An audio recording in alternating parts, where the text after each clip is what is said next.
everybody. I'm going to be reading you a story today. It is called What Makes It Rain? The Story of a Raindrop. And it is written by Keith Brandt. And that means he is our author. He wrote the story. The words were written by him. And it is illustrated by Yoshi Miyake. And that person, if they were the illustrator, that means they made the pictures. They drew the pictures and colored them or painted them, and they're pretty good little pictures. I can't wait to show you in the story. All right, what makes it rain? The story of a raindrop. When you see a raindrop, do you ever wonder where it comes from? It comes from the sky where it is carried in a cloud. Like ships on the ocean, clouds move through the sky. They are blown by the wind. Clouds travel for miles and miles. When a cloud grows heavy and full of drops of water, it rains. So here's the picture of it raining. Sometimes the rain comes down in big, fat drops. Sometimes it comes down in very small droplets. Here comes a drop of rain falling through the sky. Down, down, down it falls. At last, with a small splash, it hits the ground. Soon it is joined by thousands of other raindrops. Together, they make a puddle. The rainstorm ends and the sun comes out. The sun's hot rays reach the puddle of water. They warm the water. Just the way water is heated on a kitchen stove. After a while, the puddle dries. The water seems to have disappeared. It has gone back into the air where it came from. How did this happen? The heat of the sun changed the water into a gas. Most of the time, you cannot see water when it is a gas. This gas is called water vapor. The change is called evaporation. So let's look. Here's the sun making the water get hot and it's evaporating. It is water vapor and you can't see it, but the water's rising and the puddle's getting smaller and smaller until there's no puddle left at all. What happens after the raindrop in the puddle is changed to a gas? It rises in the air. The wind takes it and other raindrops back into the sky. After a while, it will be part of a cloud again. When the wind is strong, the clouds seem to race through the sky. One drop of rain is carried far away by the wind. The raindrop can travel all the way across the country, over the ocean, even to another country. But sooner or later, it will fall into the earth again. If the air around the cloud is very cold, a drop of water will fall to earth as a snowflake. Snow and ice are what we call water when it is a solid. Just as heat turns water into a gas, cold turns water into a solid. If the ground is very cold where the snowflakes fall, they will not melt. Soon the ground will be covered by a white blanket of snow. Wow, that's pretty cool. If the ground is not cold, the snow will melt. The snow will also melt if the sun comes out and warms the air. Some of the snow will change back into a gas and will rise into the air. Some of the snow will become water, which sinks into the ground. The water that goes into the ground will stay there all winter. In the spring, the growing plants will use this water. It's because plants have to grow with water and sun. Plants cannot live with water. See? Animals cannot live without water. People cannot live without water. Water, like the air we breathe, is very important to all living things. Water is like air in another way. It is all around us all the time. When the water is in the air, you usually cannot see it, but it is there. Most of the time you can see water. When you look at a lake, you are seeing many, many drops of water. When you look at Many drops of water altogether are called a liquid. When water is a liquid, you can drink it, pour it, swim in it, or play in it. For water to stay a liquid, it must not be too hot or too cold. Pretty tricky to have a pond.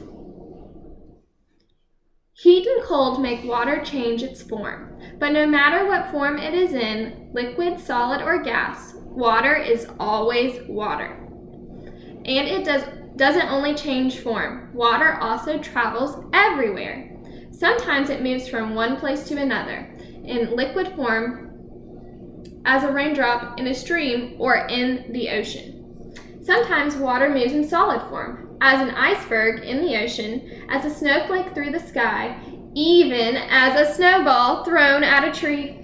And sometimes water moves in forms of gas, as a cloud, as a mist rising over the lake, or as steam puffing from a spout of a tea kettle.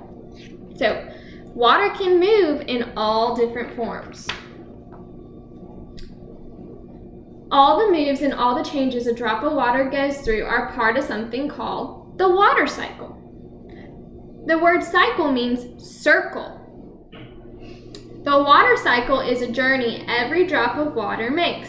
It is a journey that can take one raindrop all the way around the world and bring it right back to where it started.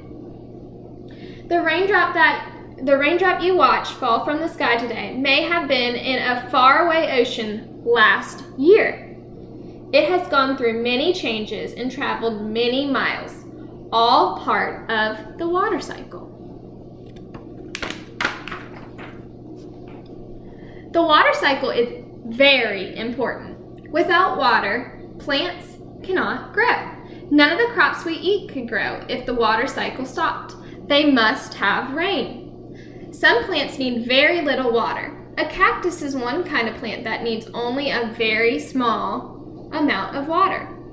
That is because it can store water for a long time. A cactus grows best in places that are very dry, like the desert, where almost no other plants can grow.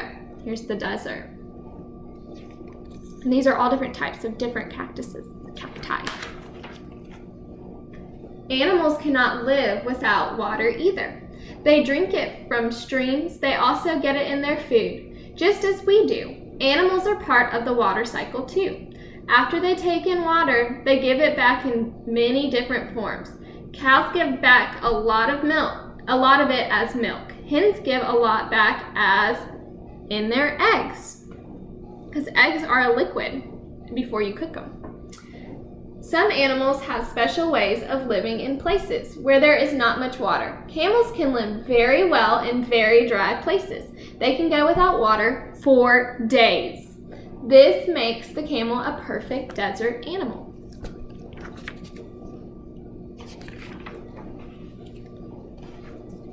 Plants get water from the ground and the sky. People and animals get water in many ways. You can get water from the food you eat. You can also get water by turning on the faucet in your kitchen.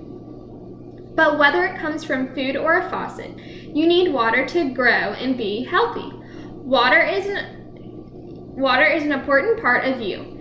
How much do you weigh? Well, you may be surprised to learn that 2/3 of your weight is water. There is water in every part of your body. When you turn on the cold water faucet, water pours out. But how did it get there? The water you drink may have started as snow falling on a mountain far away from your home. It had to take a long journey before it came to you.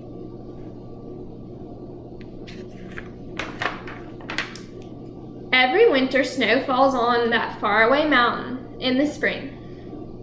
In the spring, the snow melts. It runs down the mountain in little streams. These streams run into bigger streams, and most of the water in these bigger streams runs into rivers, but not all of it. Some of the water flows into a large special kind of lake called a reservoir. There's your reservoir. The water in the reservoir flows through pipes that are buried underground. See, here's your pipes underground. These pipes go to your town. One of those pipes goes to your house.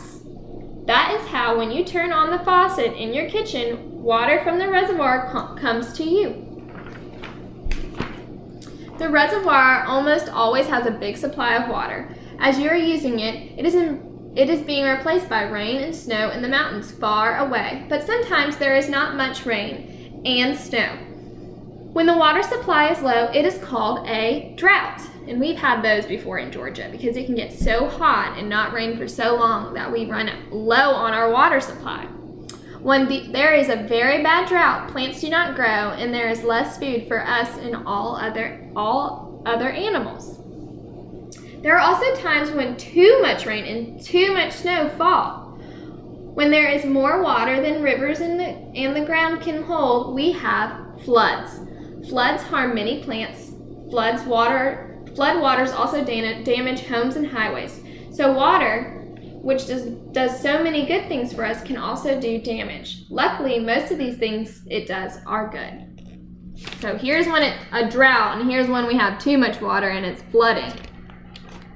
Which we've all seen our flooding at the school, right? When we had so much rain, y'all called it the Chattahoochee outside our door because it would just overflow with water and it had nowhere to go because it was just raining so hard. Remember?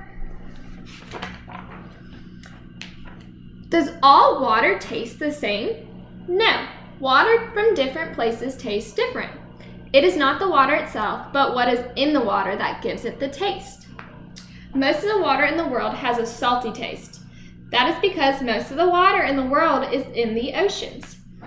Much of the water that flows in the river is carried to the oceans. The water that comes from the rivers to the oceans is not salty, but it becomes salty as soon as it reaches the ocean. This is because there are huge amounts of salt in the ocean.